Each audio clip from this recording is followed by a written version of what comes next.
Welcome to Sales for Nerds. I'm your host and chief nerd, Ruben Swartz.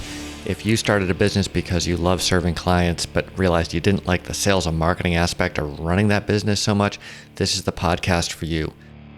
Sales and marketing doesn't have to suck. It can actually be a lot of fun. And on this show, we're going to teach you how to connect instead of network, teach instead of market, help instead of sell, so you can keep serving people even while you're building your pipeline and growing your business. Now let's get to it.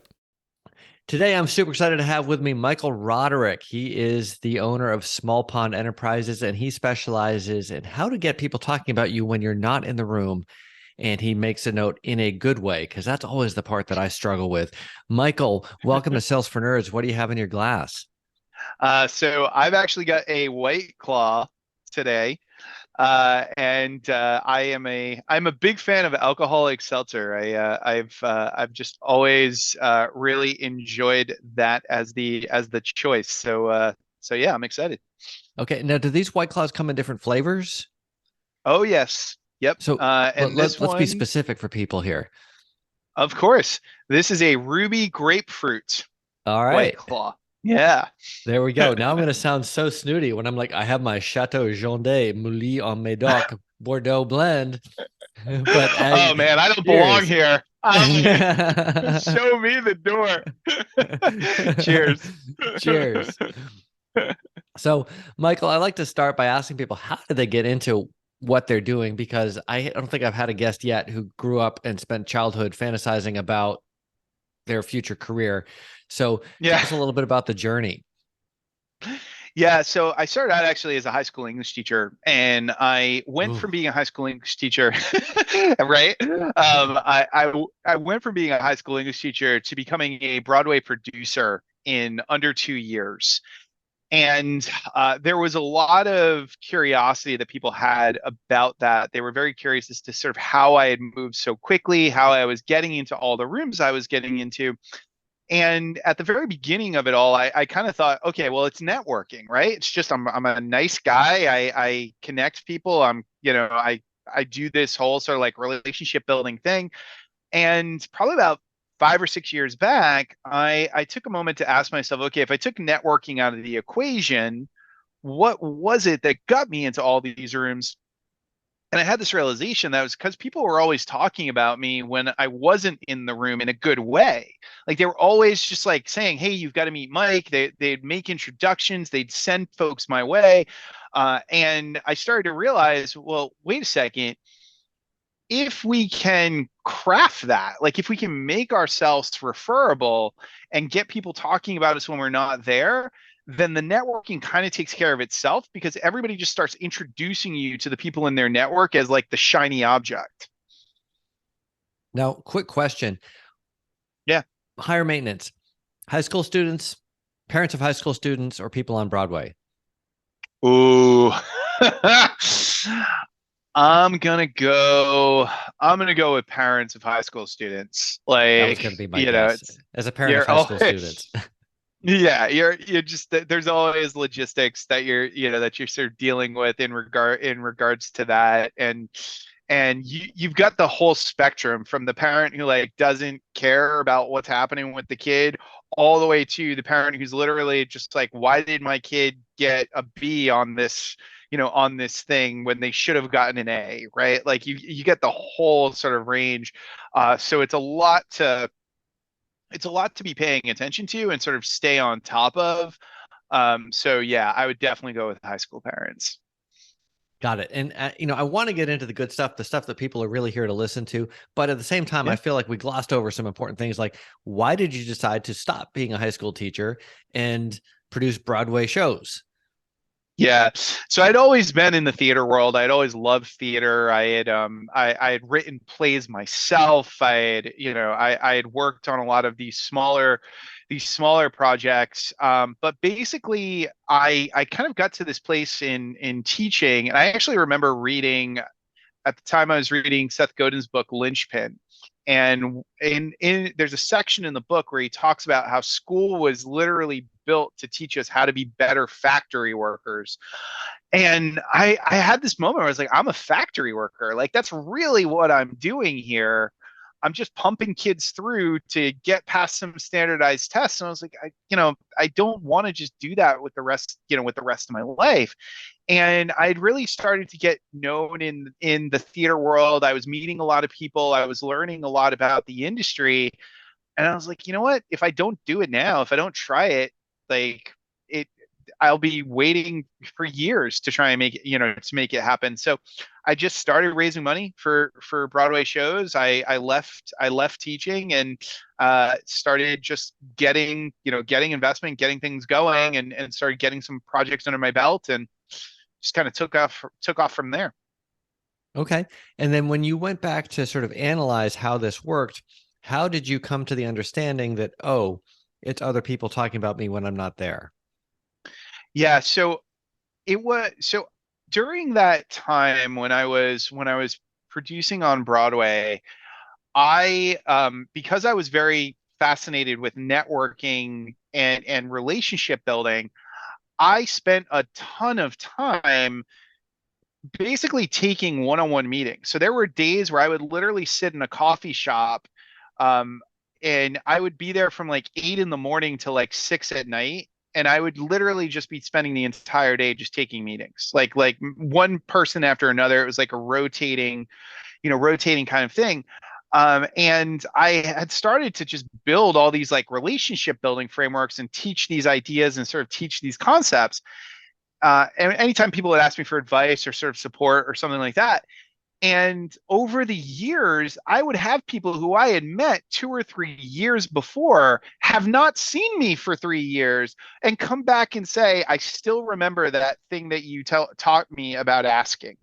I still remember that thing and I was like, there is something to this. Like there's got to be something that's making this happen, and that's what really kind of sent me down that rabbit hole of really studying and thinking about this idea of referrability. Okay. Now, what's that framework for asking? Because that's probably what people want me to ask you right now. Sure, no worries. So basically, there's 4 ways to think about asking, and it's easy to remember because it spells the word dime. And most of us only ever learn the first one, which is direct asking. So most of the content, most of the material out there, most of the things that we hear is if you don't ask, you don't get. Make sure that you ask directly, ask for what you want. So a lot of people go and in their initial relationships with somebody, even sometimes meeting them for the first time, they just directly ask for things, right? And they're like, hey, can I be on your podcast? Hey, can I have this? Hey, can I have that? And the problem with that is that if I don't know you well, our primitive brains are in control during that interaction, not our regular brains, right? Like the fight or flight part is going into effect when you meet somebody for the first time and you're deciding, like, do I trust you? Do I not? And if somebody directly asks you for something, whether you realize it's happening or not, your primitive brain is like, we're in the wild and you're trying to steal my food, right? Like that's how our brains react.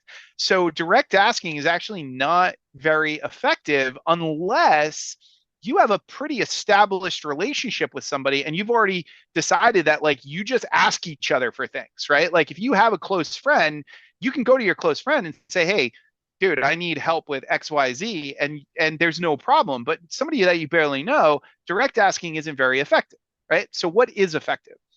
And this is how I learned when I was raising money: indirect asking.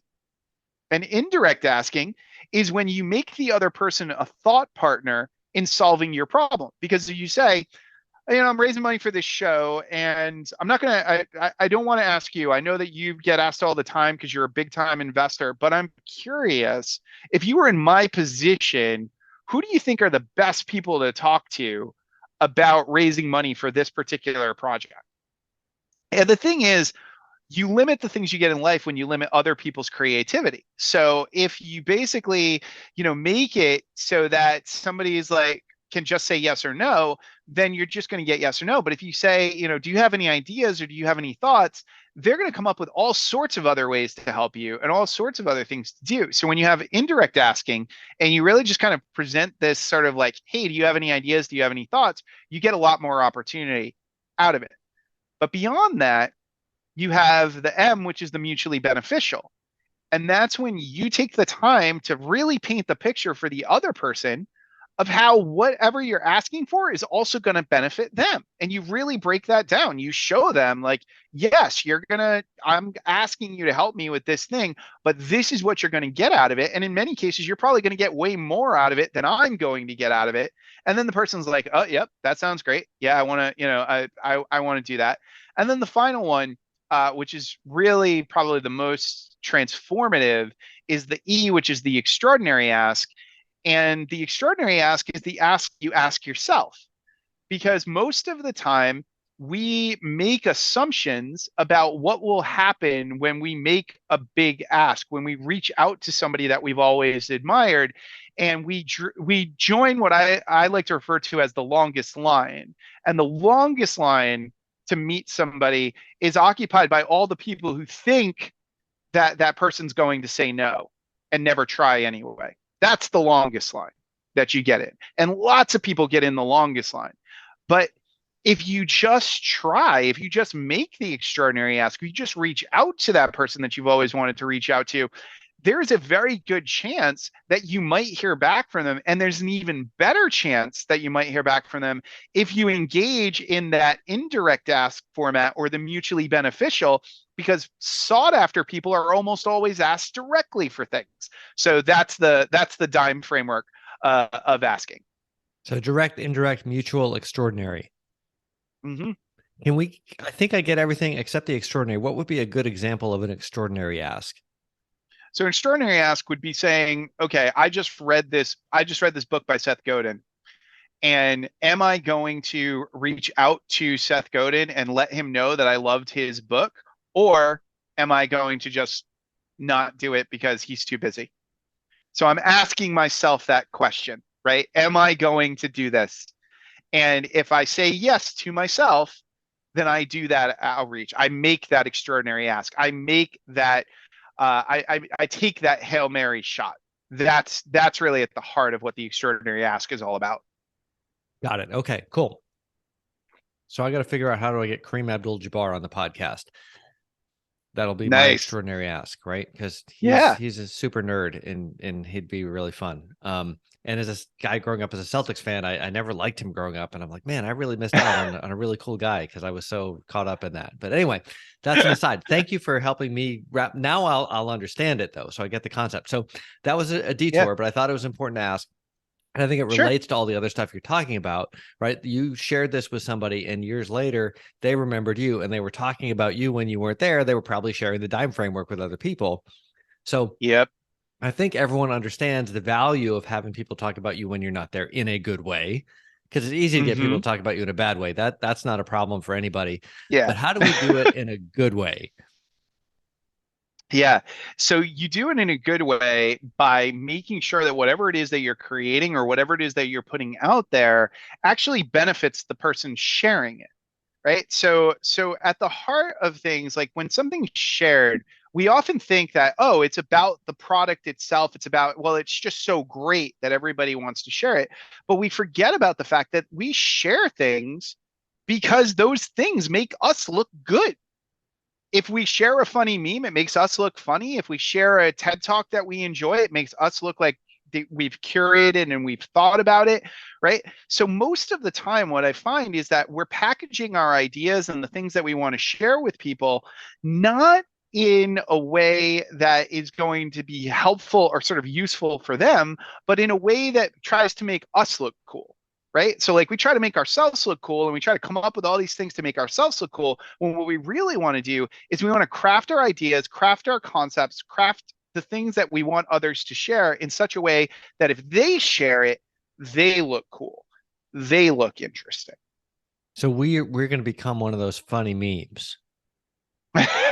In many ways. I mean, like there's, it's one of those things where if you want somebody to share, you want to be you want to be sure. So the first is the S, which is a shortcut. Right. So if you have something that's a shortcut, if you have something that's very, very easy for somebody to sort of process and use, they're way more likely to share it because it's not complicated. It doesn't feel like a burden to share it. Right. But you also want that thing to have utility. Right. So if it has utility, and somebody can actually do something with it. So taking the dime framework, for example, when you share that with somebody, they can do something with it. You're Right. already thinking about what you can do with it with Kareem Abdul-Jabbar, right? So like it's useful to you. So if there's a shortcut, it's easy to remember because you got the word dime, and then it's useful for you. You're way more likely to share it. And if it adds to your reputation, if suddenly you look good, you look interesting to the rest of the world, you're going to want to share it. Again, it makes you look good. And then finally, if it's expedient, if it's easy for you to do, it doesn't take a lot for you to remember it or think about it or sort of go through that process, then you are way, way more likely to share it because it gives you all of the benefits as a result of sharing it. So all of that makes perfect sense. And I think it's worth laying out because we should be intentional about it. And at the same time, I'm kind of like, okay, I've got backstage passes for Taylor Swift or whatever. Like that's easy for me to share. Yeah. In fact, I'll give you all of them. Um, but, but, but for those of us who are like, we're like quote unquote in boring businesses, at least we often think we are, right? We don't have that Yeah. like obvious, like, oh my gosh, it's Taylor Swift, it's Kareem Abdul-Jabbar, it's whatever. Like, Yeah. how do we make ourselves that useful and that not just to the person receiving the thing, but as you say, useful to the person sharing us because it increases their cachet or makes them feel good or whatever. How do Yeah. we work on this? So we think about what it is that our whatever our service, if we've got a service, if we've got a product, we think about the problem that it solves for other people, and then we start to think about how do we communicate some snippet of the solving of that problem, right? So I call this the magic trick. So if you've ever seen a magician at a party, they almost always have at least one trick that they can show you exactly how they do the trick, right? They show you the behind the scenes. They show you that thing that now you can do the trick yourself, right? Like you can go and do it. So you go to a party and then you try to show other people that trick. So even if you've got the most boring business in the world, you can come up with something if you think about the problem or the challenge that your market has. You can come up with something that's quick that they can do that scratches the itch of whatever that challenge is, and whether that be that you give them some kind of survey that tells them what archetype they are, and then they want to tell everybody that they're a Gryffindor or whatever, right? Like that that in and of itself, like people will go and they will share it. They will go and they will talk about it. So it's not necessarily about like you could have the most boring business in the world. But if you have something, some idea, some concept, something that other people can take and use and go to others with, then it's going to keep referring back to your business. It's going to make you referable if you have that component, if you have that element of this helps solve some problem that these people are already thinking about, they're already worried about, and it kind of gives them a teaser of what it would look like if they spent more time with your product or service. So I'm maybe like leaning too far into my own world here, but I'm Yeah. thinking so the first step is to understand who the heck are the people that you're trying to reach so that you can craft something Mm-hmm. that's actually compelling to them versus all the random crap that they get that's generic and not interesting. And then the next thing is Yep. there's a huge difference, I think, between quote unquote going viral, which is very efficient in terms of its spread, but maybe isn't all that deep and lasting in terms of forming a connection. Like I'm not going to come back to you 2 years later and say, "Hey, Michael, thanks so much for that funny meme you sent me," but I might come back and say, "Thanks for the Exactly. dime framework." So we need something that like actually like operationalizes something or causes someone to do something, however small. Am I understanding that correctly? And then Yes, they're like, wow, that was exactly. great. Now I want to tell so and so about the dime framework. Yeah, yeah. And the thing is, like when PayPal first kind of got into the market, right? At the same time, AOL was actually a popular thing. Like people were using AOL, they had Hmm. AOL addresses, right? We remember that time. And what was the thing that you heard when you were getting AOL, or like what would pop up on your screen with AOL Messenger and all these different types of things? It would say, "You've got Mail. mail," right? So when PayPal was rolling things out, the subject line that they sent out to people was, "You've got money." Money. Yep. So now think about that, right? Think about that. Now, like it's pulling on this AOL thing that's out there, but it's giving this slight variation on it. So then what do you want to do? You want to share that with your other friends, and you want to be like, "Oh my God, I just like magically got money in my inbox. Oh, I got money in my MMS. I get money." So now everybody's talking about it, right? And all they did was they made this very unique way of letting you know that you were receiving money from their platform. They broke into the market with this thing that basically people started sharing because, again, it was quirky, it was interesting. People were like, "Oh, did you see that email?" And that was one of the main sort of things that helped grow that company when it first got started. So I would take the position maybe that the thing that was interesting about that was that you actually got money, right? And you got money for Mm-hmm. referring other people. It wasn't that there was a clever subject line, it was that there was money involved. So if we are not going to go out there and say, "Hey, I'm going to give you $20 and I'm going to give you another $20 for everyone you refer to," assuming that's not in our non-venture capital backed business model, Yeah. what do we do to take our boring business? Like maybe you're a website designer, or you're like a business transaction expert, or something that's like nobody's putting you on Oprah, nobody's like Yeah. causing Ticketmaster to crash because you're doing a webinar, but you've Yeah. got something really valuable for a core set of people. Is it as simple as like, here's like the 3 or 4 or 5 step framework for dime or ask or whatever? Like, should I think of it that way? Or how can people, like, how people listening to this saying, "Gosh, I'd love for people to be talking about me, but my business is so boring." What do Yeah. they do next?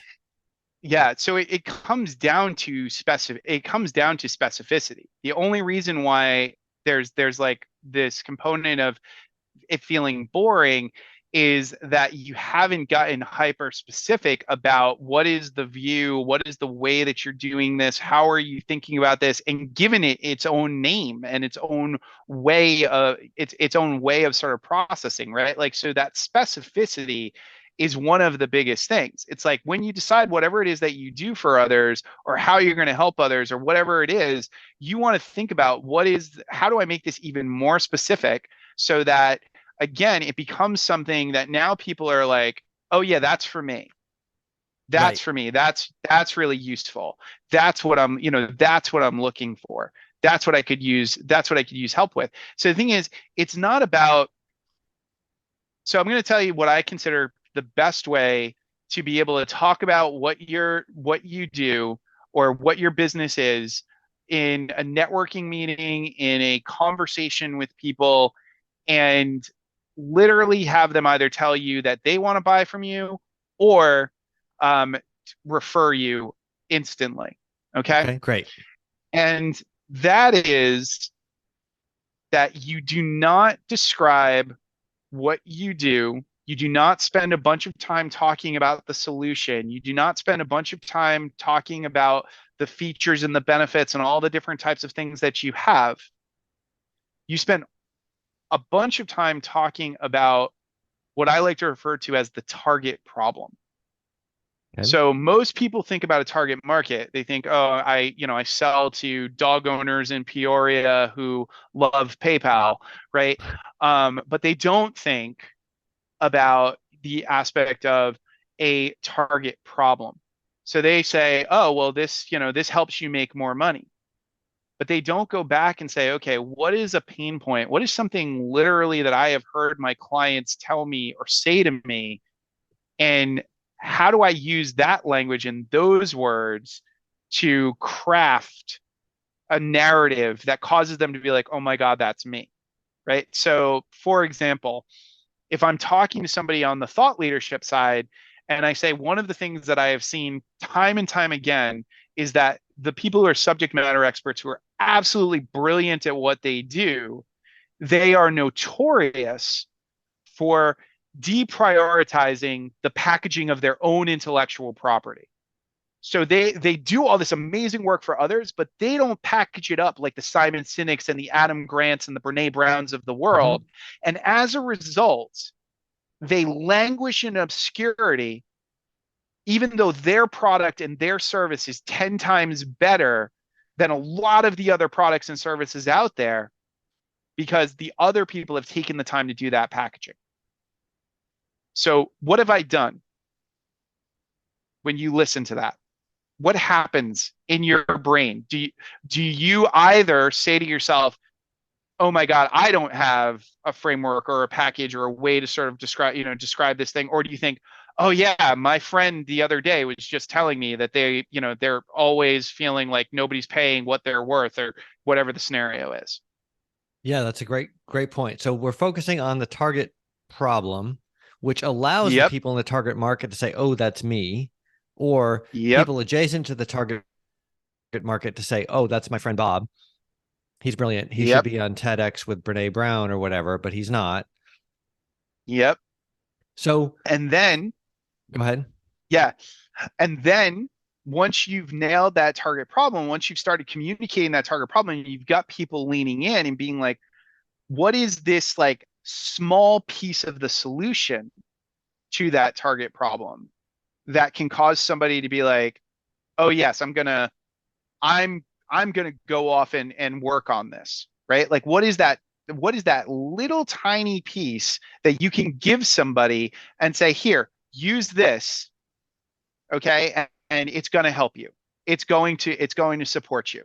It's going to make things better. And what happens, people then go and they use that, right? They use whatever that thing is. So like let's just say we're talking about about this target problem, right? That folks are dealing with this like how do I even define sort of what I do, right? And talk about, what I do.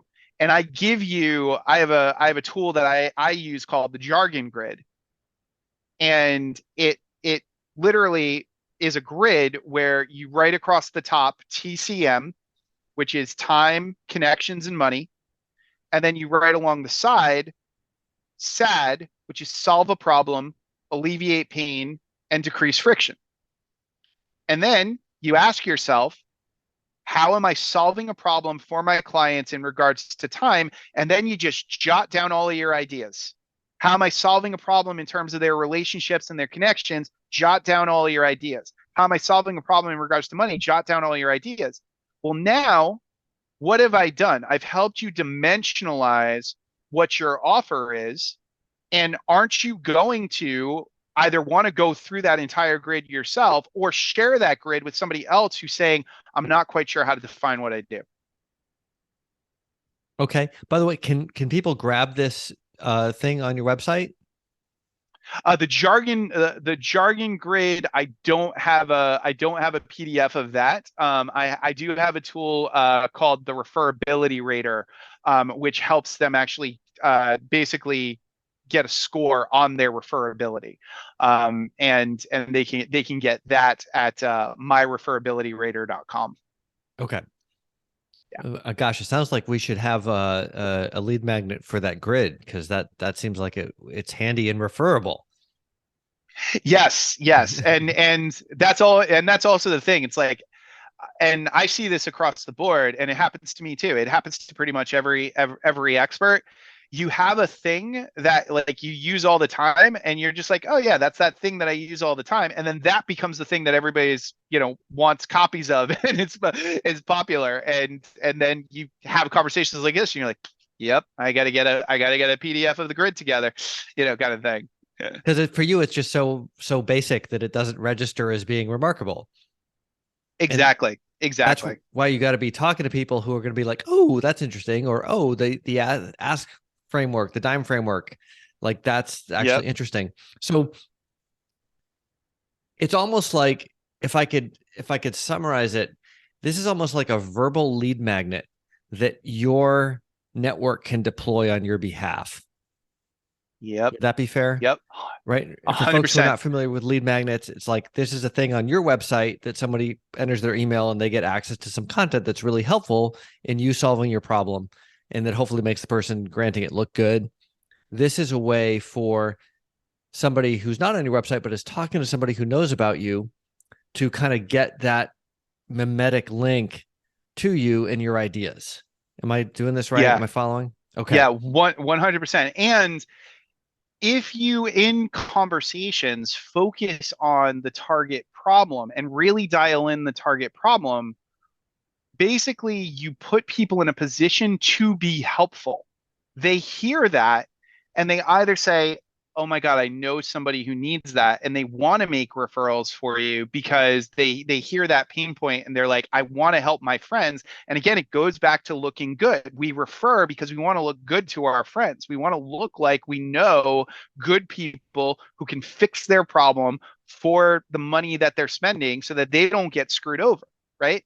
So if we're taking the time to really lay out that target problem in an effective way, and we actually spend more time talking about that and let them ask us about our solution, and then we can talk about the solution, it completely changes the game. And the way I like to think about it is that the target problem will get people to raise their hands, and your target solution will get them to open their wallets. But you demonstrate that your solution gets them by demonstrating that you really understand the problem in a way that it goes Exactly. beyond the generic whatever, right? Like, oh, this is the fit for Exactly. me. This is what I've been looking for. This is why the other things didn't solve my problem. Therefore, Yep. blah, blah, blah, blah. So, do you Yeah. have any examples that you could share? Because I think I'm guessing that folks listening are like, yes, this is totally awesome. I need to do this. I totally get Yeah. everything, but I don't have a dime framework, Yeah. right? Yeah. So, I Like, mean, throw some things out there to help people kind of like start building their own. yeah. So if you've been to anybody's site where there is a lead magnet where they're giving you some kind of test or workshop or quiz or something of that nature, that's the baseline, really. Because if your audience can interact with whatever it is and they interact with it without you there, that's the most important component, right? Like they have to be able to interact with it without you there. You're not, they do it on their own, right? They have that, that experience. That's really that's really where the magic happens because they go through this process and they feel like they're with you, right? So if you create something that they can then do on their own, and it can be a survey, it can be a test, it can be your own grid of some kind or matrix of some kind. But if it helps them understand the gaps, if it helps them understand their problem better, if it helps them sort of diagnose where they are, then you are far more likely to have people want to do more with it, right? So like they read it or they go through that, they fill in the blanks or they find out which archetype they are, and then they say, "Oh, this is what I'm not doing. This is what I'm not thinking about." So I'll give you another example from my world, that I speak about. And this is something I may actually build into a lead magnet in the future. And one of the things that I talk about all the time is that thought leadership has a triple threat in the same way that acting has a triple threat. And for those who are unfamiliar with the idea of a triple threat, it's actor, singer, dancer, right? It's that you are able to act, you're able to sing, and you're able to dance. And usually in a triple threat scenario, you are better at one of those things than the other two, but you can proficiently do the other two, right? So in the thought leadership world, it's celebrity, scientist, magician. So the celebrity, really, really good at self promotion. really, really great at getting themselves out there, talking, like being the star. They know how to do that. They're comfortable with it. Scientists, really, really good at breaking down the concepts, at coming up with the studies, at coming up with the proof for everything, showing exactly how something works. Magician, the word person, right? Great at coming up with the taglines, the fun phrases, all of those different types of things. Every single person who falls into the category of being that like high level thought leader is a triple threat. They have mastered in some way the element of that celebrity level of promotion. Like they've been able to figure out the way to make it work for them, right?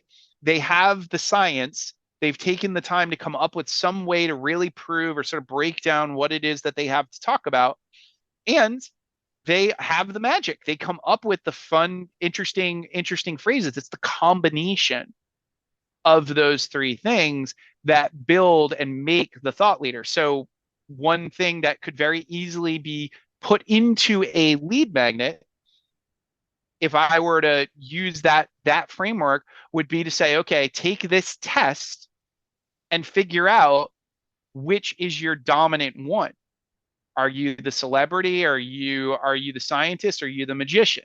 And then what do you realize? You realize, oh, wait a second, I'm really weak on the science. I'm really weak on the magic. I need help with those things. How can I get that help? So it's okay, if I'm understanding this correctly, for your sort of viral payload to be go to Michael's website and take your celebrity triple threat quiz. Yep. Like you don't have to Yep. do it all in conversation with the person. It just has to be enough that they're going to say, go there and do this.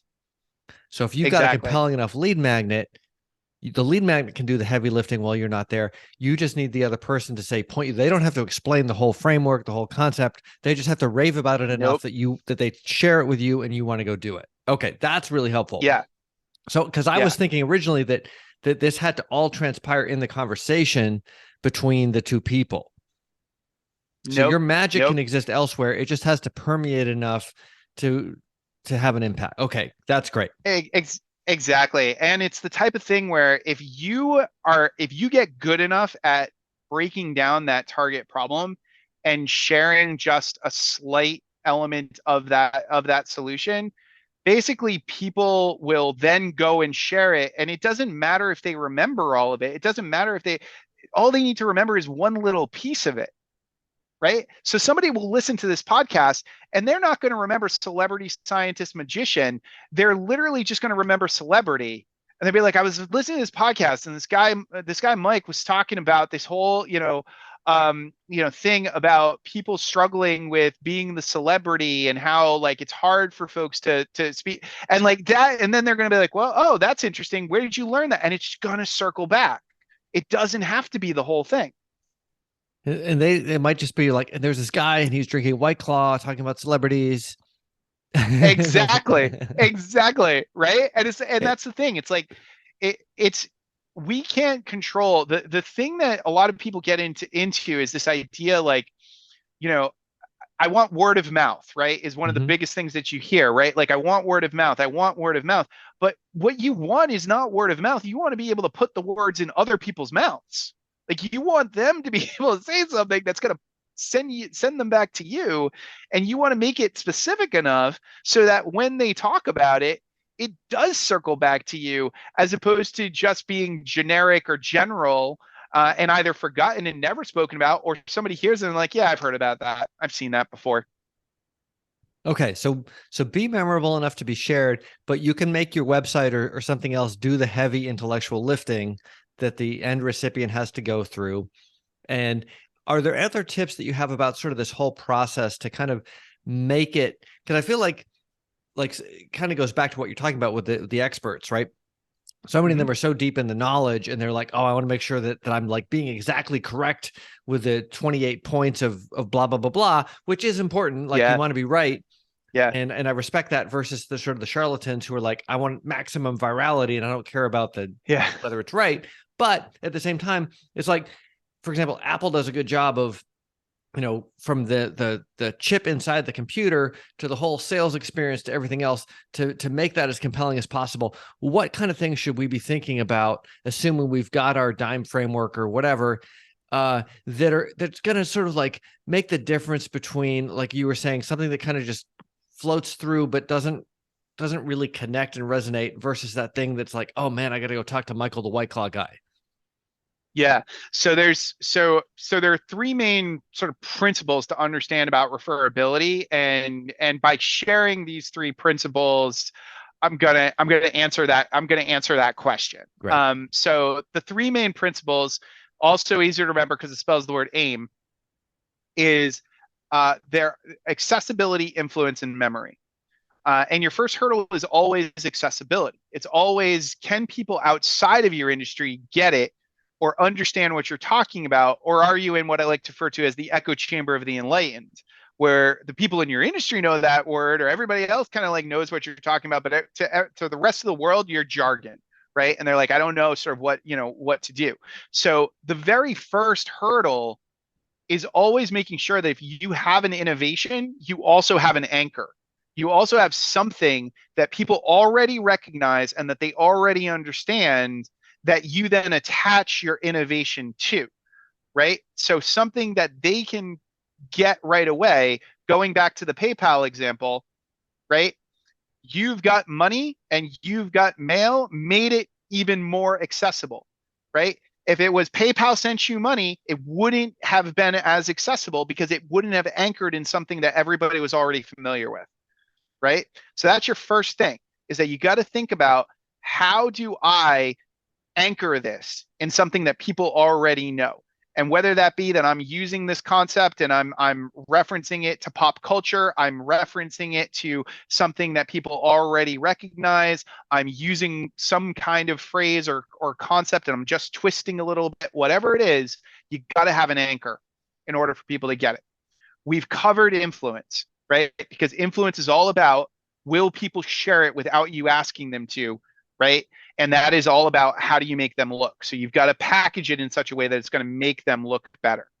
But the final component, and the one that if you don't nail this, you you can end up rocking it in the other two and still not actually have your stuff get shared, is memory. Because it's always important to be able to tell the story, but it's infinitely more important that people are able to retell the story. So you've got to build memory triggers. And the way that I like to think about this is, if you want people to remember you more, you focus on less. And that's language, emotion, simplicity, and structure. So the first is language. If you come up with your own words for things, or you come up with your own way of saying things, something that is yours, it carves a piece of mental real estate for people, because new words sit in our memory, right? We think about those. So if I said to you, I want a venti coffee, there is no question which brand I'm referring to, right? You instantly know, because that language has been attached to that brand. So you've always got to think first, how am I using this language, right? That's your first memory trigger. The second memory trigger is emotion. If I can make you feel something, your brain is going to remember those details much, much easier. Because when we're in heightened states of emotion, our brains become like sponges and we remember more material. We've got very, very clear details. Because if I ask you, what did you do 3 days ago?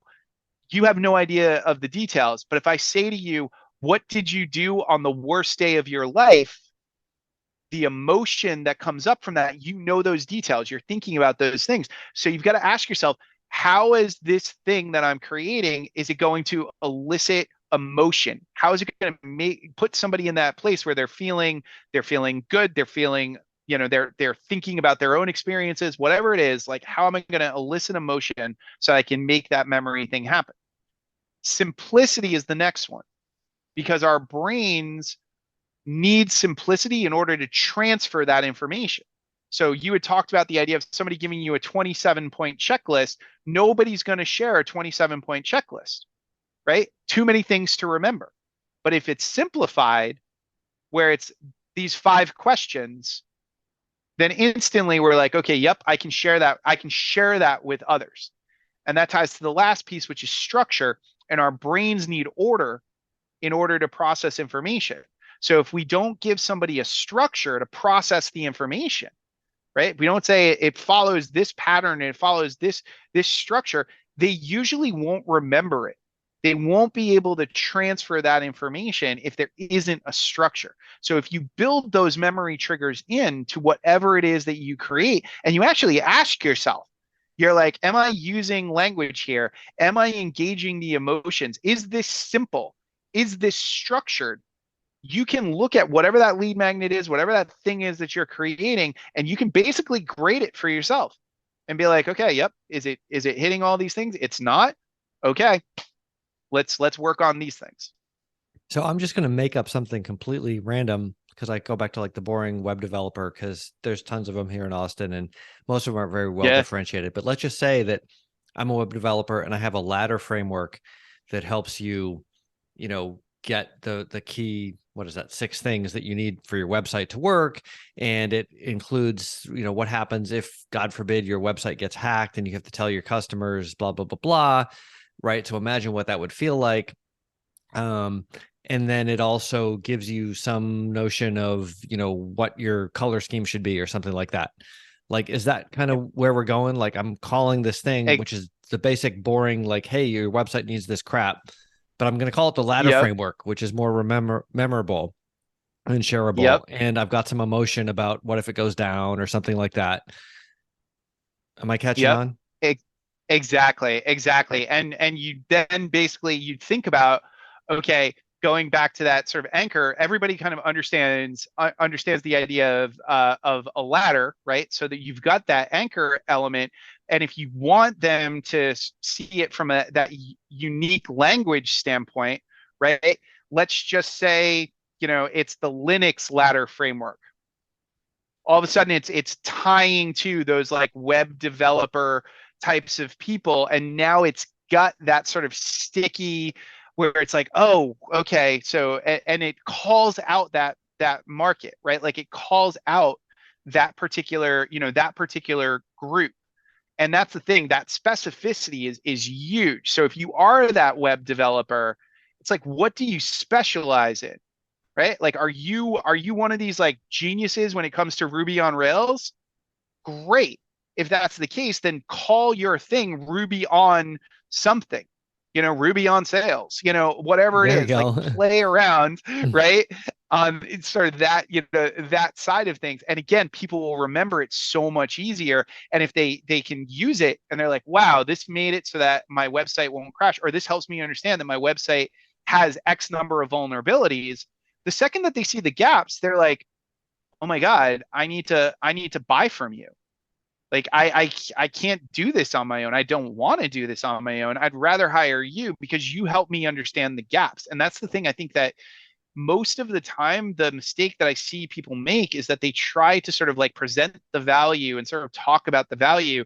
And what you want to do is you want to be able to look at your client's problem and define it for them better than they can. Because when you do, they trust you that much more. They're like, oh my God, you get me. You understand where the gaps are. I trust you and I want to work with you because you understand where these gaps are. It's sort of like the framework you're giving them is like, oh, that's actually my situation. I just didn't know how to describe it as accurately. Exactly. I need Exactly. a And better think about it. TLA. I need a better Yeah, three-letter acronym for my situation. exactly. And think about it in the context of like if you go to the doctor and you're feeling pain in some part of your body, right? And you don't know what that is, you're in agony over not knowing what it is. And you're spinning out in your brain about all the things that it could potentially be. And the second the doctor's like, you know what? Seriously, it's just, it's just a sprained wrist, man. It's fine. Like you do not have any disease. Like there's nothing wrong. Like you sprained your wrist. You're like, oh my God, thank you so much. Right? Like you feel so much better. And it's the same thing. right? Like you're diagnosing this problem that a lot of people just don't have the time or haven't really thought about how to define. And if you're really good at defining it and you have a tool that helps them define it, helps them diagnose and figure things out, then they're like, okay, well, now I understand so much about myself. I need to work with you. I So need your help in fixing this. Yeah. I'm gonna say that these people have Roderick syndrome, which is that they're not referable, right? They have Roderick syndrome, and Dr. Roderick will help you fix your Roderick syndrome. It's not as fatal if you catch it in time. It's totally fixable. Yep. There you go. There you go. Well, Right. Michael, thank you so much for joining. This has been fantastic. It's definitely caused me a lot of thought. Thank you. And selfishly, I want to spend the next half hour like having you work on my stuff, but we won't do that to people. And we'll have links in the show notes. Where can people find you if they want to look and find out how to cure their Roderick syndrome? Yeah, so they can go to smallpondenterprises.com. And they can also go to myreferabilityrater.com. If they go to myreferabilityrater, that will basically give you a test where you can see how referable you are. You can get a score, and then we can chat about how things are going and what you need to work on and all that fun stuff.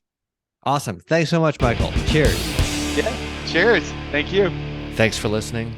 Drop an iTunes review or a review wherever you listen to this podcast. If you've got a friend who would benefit from this episode, let them know about it. If you've got a friend who wouldn't benefit from this episode, but you just haven't talked to for a while, now's a great time to give them a call. Thanks for listening. Until next time.